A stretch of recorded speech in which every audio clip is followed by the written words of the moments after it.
Parents మెచ్చిన university సంకల్ Chand Patel university, Gujarat.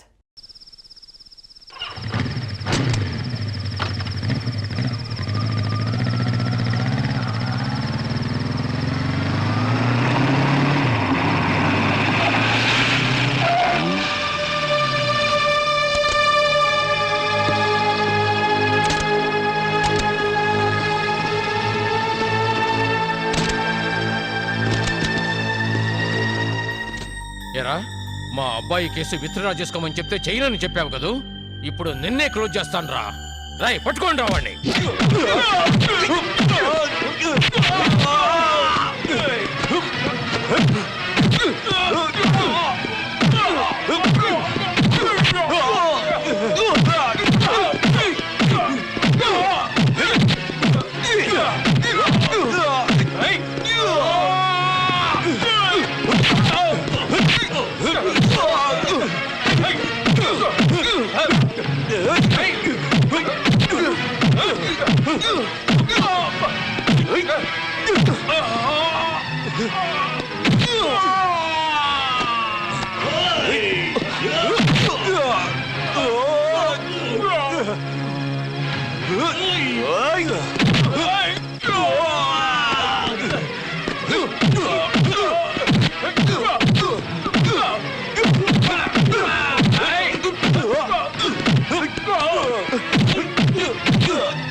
Jayadeva గారి పాత హిట్ సాంగ్స్ ఉన్నాయా? ఉన్నాయండి.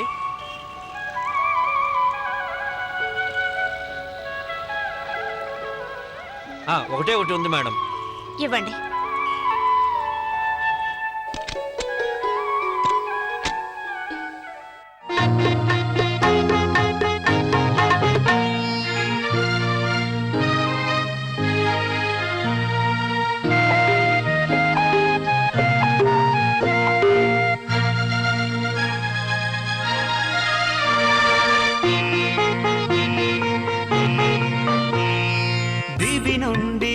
వచ్చే తారల మది దోచిన సుందరి నీవే, నెమలికి నడకలు నేర్పే నీ కాలి మువ్వనే నౌత.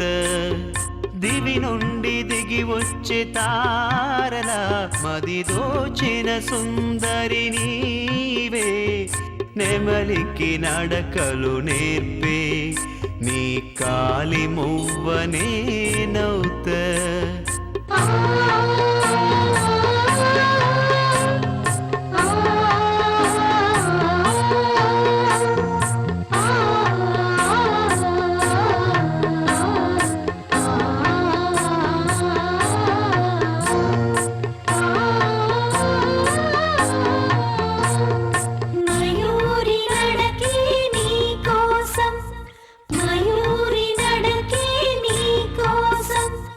పంచభూతాలే సాక్షి, నే వేస్తాను నీతోను ఏడడుగులే.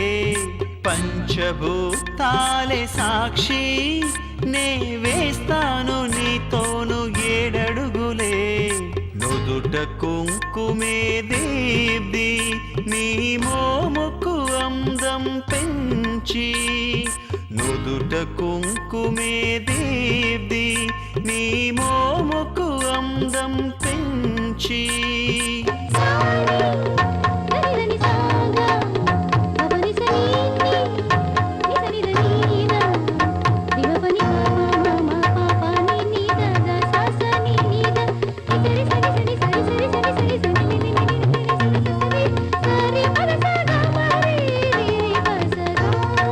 ఈ బంధం ఈనాడు ఉంటుంది శాశ్వతం అనురాగ ప్రణయం ఈ రాగం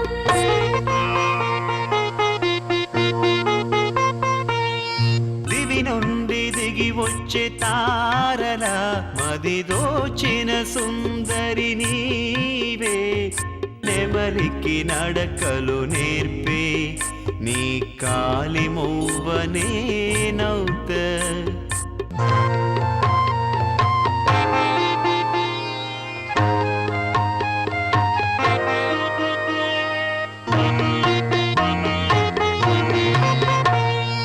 అనురాగ సంగమం మనది ప్రతి మన్మతుల విన్యాసం మనది అనురాగ సంగమం మనది ప్రతి మన్మతుల విన్యాసం మనది శృతిలయ తాళము చేరి మన ప్రేమకు వారధి కాగా శృతిలయ తాళము చేరి మన నాన్న నేను రేపు అమ్మని చూడడానికి వెళ్తున్నాను.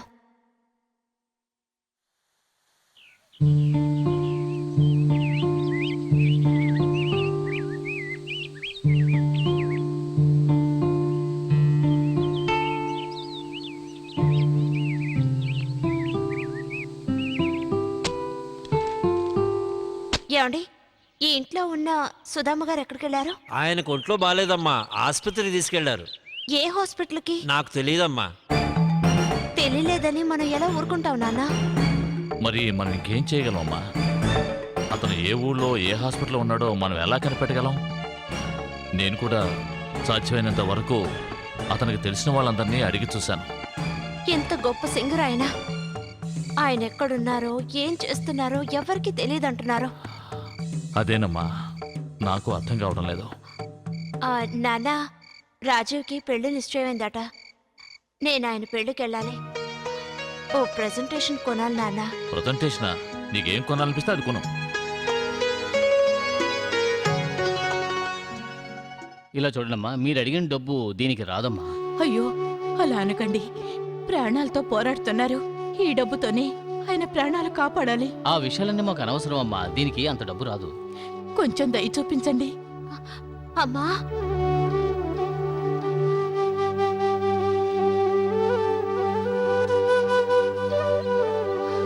దాన్ని నమ్మొద్దు. నువ్వు నాతో రా. వద్దమ్మా. అమ్మా, ఇలా చూడు, ఇది ఆర్గ్యూ చేసే సమయం కాదు. ఇంకేం మాట్లాడకుండా నువ్వు నాతో రా.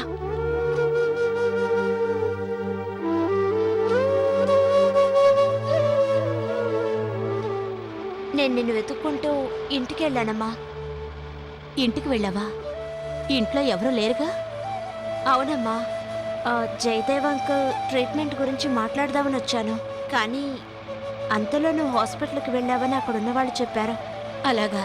ఏ హాస్పిటల్కి వెళ్ళారో తెలియక నేను చాలా టెన్షన్ అయ్యానమ్మా. అప్పుడే అనుకోకుండా నేను షాప్లో చూశాను. దేవుడు మనిషి రూపంలోనే సాయపడతాడని విన్నాను. అది నిజమేనమ్మా.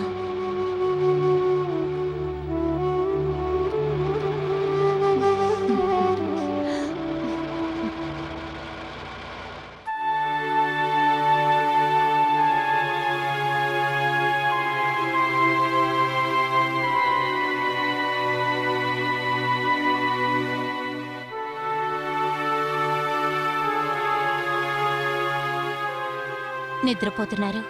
గట్టిగా మాట్లాడుకో, నిద్రపోనివ్వు. ఎవరు? ఏమండి, ఎవరొచ్చారో చూడండి. నా కూతురు. ఎలా ఉన్నావమ్మా? నేను చేసిన తప్పుని క్షమించానని చెప్పడానికి వచ్చావమ్మా. చాలా సంతోషం. మంచి చెడుల గురించి ఆలోచించే వయసు నాకు లేదు. కానీ ఒకటి బాగా అర్థమైంది. పగలు ప్రతీకారాలు తీర్చుకోవడానికి కాదు ఈ జీవితం. ఇలా చూడమ్మా, నువ్విలా మాట్లాడుతుంటే నాకెంత సంతోషంగా ఉందో తెలుసా? నేను తప్పు చేశానా అని నాలో నేనే కుమిలిపోయేవాణ్ణి. చెయ్యని తప్పుకి ఒక్కోసారి శిక్ష అనుభవించాల్సి వస్తుంది. నువ్వే తప్పు చేయలేదు కదమ్మా. అదంతా ఇప్పుడెందుకులేమ్మా? నువ్వు నాకు సహాయం చేయాలమ్మా. మీ నాన్నగారిని కలవడానికి నువ్వే ఎలాగైనా ఏర్పాటు చేయాలి. మీకు మంచి ట్రీట్మెంట్ ఇప్పించమని నాన్నగారు ఇక్కడికి పంపించారు. ఇక్కడ జరిగిందంతా వెంటనే వెళ్ళి నాన్నతో చెప్పాలి.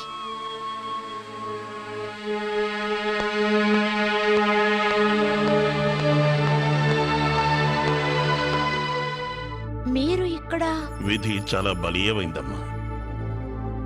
రాజుకి యాక్సిడెంట్ జరిగింది. యాక్సిడెంటా? ఎలా జరిగింది? వాడు బైక్లో వస్తూ ఉంటే ఓ కారు వచ్చి గుద్దింది. రాజు ఇప్పుడు ఎలా ఉన్నాడు? వాడి కాలుకి దెబ్బ తగిలింది. ఇప్పుడు చాలా సీరియస్గా ఉంది. అంకుల్, ఏమంటున్నారు మీరు? మీరు చెప్తుంది నిజమేనా? రాజు ఇప్పుడు ఎక్కడున్నారు? నేను రాజును చూడొచ్చా? రా, నాతో రామ్మా.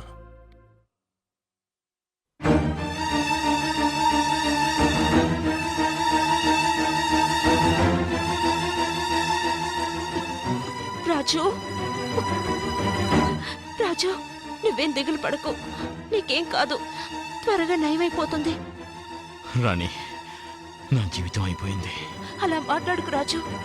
ఇక మీదటంతా మంచి జరుగుతుంది అనుకో. బాధగా ఉంది. ఒక్క కాళ్ళతో బతికే కన్నా చావడమే మేలనిపిస్తోంది. ఏంటి రాజు ఇది? చిన్న పిల్లాళ్ళ. నా పరిస్థితి నీకు తెలీదు. సరే, వదిలేసి. రాజు, విరక్తిగా మాట్లాడుకో. దేవుడి నిర్ణయాన్ని మనం మార్చగలమా చెప్పు?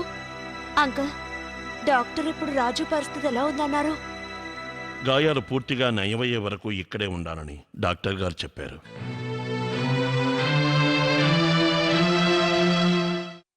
ఇలా చూడమ్మా, ఆ జయదేవ్తో నేనెంతగా గొడవపడ్డానో నీతో చెప్పాను.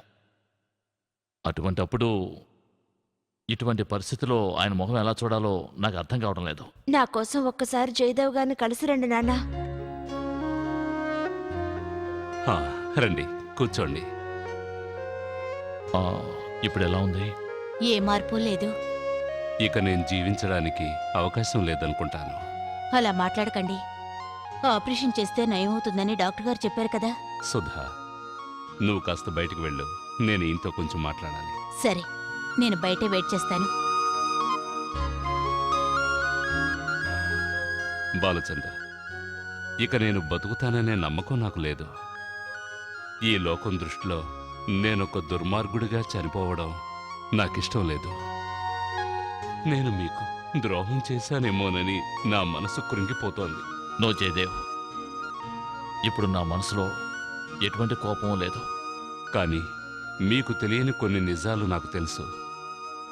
ఆ నిజాల్ని ఇప్పుడు మీకు చెప్పాల్సిన సమయం వచ్చింది బాలచందర్.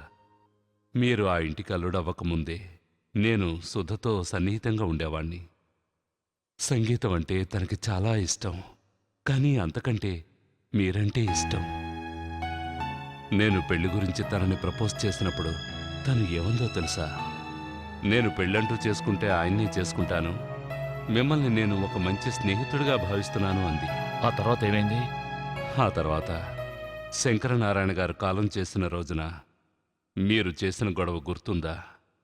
ఆ రోజు నుంచి ఊరంతా కలిసి మా ఇద్దరికీ అక్రమ సంబంధం అంటగట్టారు. ఒంటరిగా ఉన్న తనకి ఒక తోడు అవసరమైంది. పరాయవాడిగా ఉండి తనకి సాయం చేయడం కుదరదు. ఏం చేయాలో నాకు తెలియలేదు. అందుకే ఈ సమాజం నోరు మూయించడానికి భార్యాభర్తలుగా నటించాం. కానీ నేను తనని ఎప్పుడూ నా సోదరుగానే భావించాను. జయదేవ్, మీరు చెప్పేది? నేను చెప్పేదంతా నిజం. ఇన్నాళ్ళు నేను తనకు తోడుగా ఉండేవాణ్ణి. కానీ నేను మంచాన పడిన దగ్గర నుంచి తను నాకు తోడుగా ఉండి సాయం చేస్తోంది. నా కోసం తను చాలా కష్టపడుతోంది. ఎన్ని జన్మలెత్తినా తను చేసిన సహాయానికి నేను రుణం తీర్చుకోలేను. నాదో చిన్న కోరిక బాలచందర్. నేను చనిపోయేలోగా నా కోరిక తీరుస్తారా? మీరు తీరుస్తారని ఆశిస్తున్నాను. నేను చనిపోయాక సుధ అనాథగా మిగిలిపోకూడదు. జీవితానికి తోడుగా ఉంటానని నాకు మాట ఇవ్వండి. జయదేవ్, మీకేమీ కాదు, నాకు పూర్తి నమ్మకం ఉంది. అయినా కూడా మీ సంతోషం కోసం నేను మీకు మాటిస్తున్నాను, సుధ అనాథ అవ్వదు.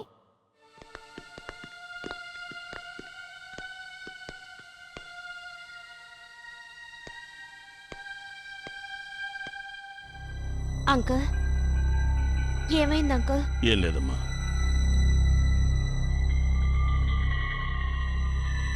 రాజు,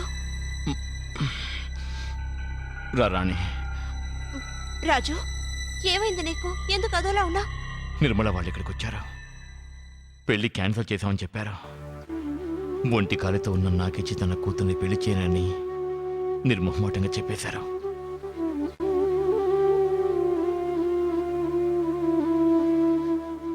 శుభలేఖలు అందరికీ పనిచేశారు. ఇక పైన నా ముఖాన్ని ఎవరికైనా ఎలా చూపించగలుగుతాను? నీకు చేసిన ద్రోహానికి ఆ దేవుడే శిక్ష విధించాడు. ఇకపై నేను ఒంటరివాణ్ణి. నన్ను క్షమించు రాణి, నువ్వెక్కడిచి వెళ్ళిపో. ఎందుకు ఇలా విరక్తిగా మాట్లాడుతున్నావు రాజు? రాణి, ఇక నాకు ఎవరున్నారు? ఇలా మాట్లాడుకు రాజు, నీకు నేను లేనా? రాణి, నువ్వేమంటున్నావు? అవును రాజు, నా మనసులో అప్పటికి ఇప్పటికీ ఒకరే ఉన్నారు, అది నువ్వే.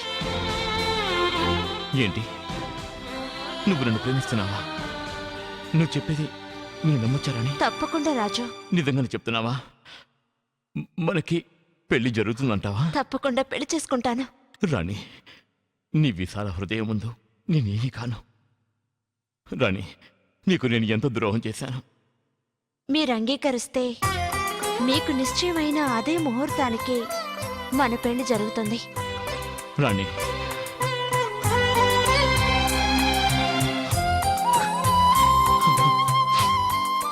జయదేవ్ గారు చనిపోయారు. మీకు తెలుసా మేడం? ఎప్పుడు? ఆపరేషన్ ఫెయిల్ అయింది, ఇప్పుడే చనిపోయారు. Oh God!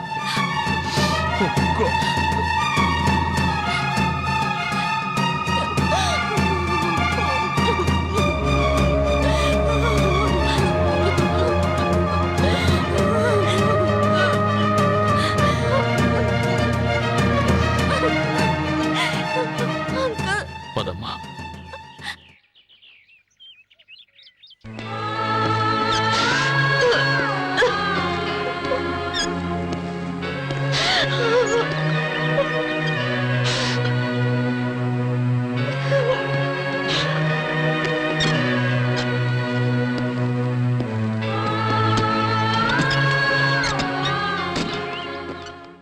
ఇలా చూడు సుధా, ఇక్కడ నువ్వు ఒంటరిగా ఉండద్దు. నువ్వు కూడా మాతో పాటు వచ్చాయి. వద్దండి.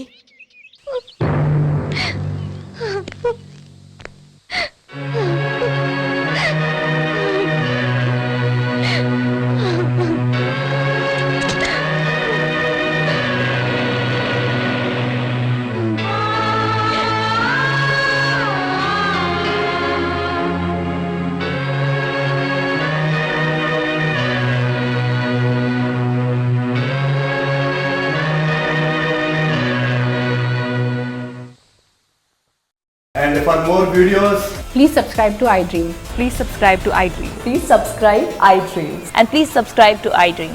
For more videos, subscribe to iDream. please like, share and subscribe to the channel. Congratulations, iDream. Subscribe to iDream. Subscribe to iDream. So subscribe to iDream Media. iDream ki iDream team andarki huge congratulations. Please subscribe iDream Media. Please subscribe to iDream. Subscribe iDream. Please subscribe to iDream. iDream అంటే నా కళల channel subscribe చేసుకున్న నోరు తిరుగుతలేదు. మీరైతే గంట గుర్తు కొట్టండి. For more such videos, please subscribe to iDream. Subscribe to iDream. Please subscribe to iDream. Please subscribe iDream Media. Please do subscribe to iDream. Please subscribe to iDream Media. For best entertainment and information, please subscribe iDream. And don't forget to subscribe to iDream.